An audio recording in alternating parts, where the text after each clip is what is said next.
Je suis contre la blouse, je trouve que la blouse détruit toute personnalité, puis enfin quand on voit dans la cour ça fait uniforme un peu.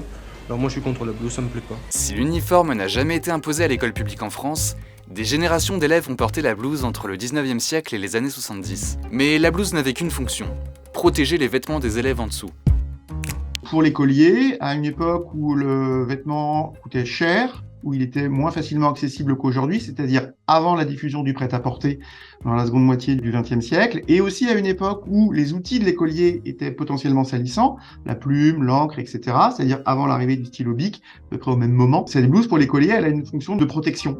La blouse comme vêtement ouvrier apparaît dans la première moitié du 19e siècle. Elle fait son entrée à l'école dans les années 1880 avec les lois de Jules Ferry rendant l'enseignement gratuit, obligatoire et laïque. L'enfant peut porter la blouse à l'école, mais il peut aussi en porter une à la maison, quand il aide ses parents pour des tâches domestiques. Il peut en porter une spécifique le dimanche, par exemple. Donc c'est vraiment une fonction avant tout pratique. Ceci étant, la blouse, elle a aussi une fonction symbolique, puisque dans une certaine mesure, elle institue l'écolier.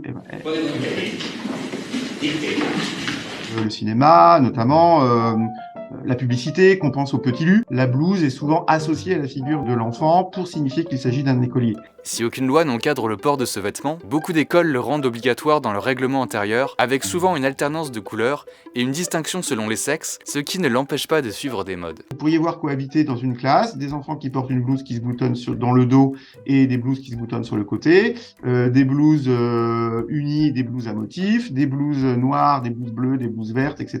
Donc il n'y a pas de fonction d'uniformisation. La blouse n'abolit pas non plus les distinctions sociales. Les catégories les plus aisées peuvent les acheter en magasin, le Bon Marché, les Samaritaines, etc., proposer dans leur catalogue des vêtements à usage scolaire, notamment des blouses. Dans la blouse Fantaisie, nous avons une forme plus stricte que l'année dernière, égayée seulement soit par un col, soit par une ceinture, soit par un bouton.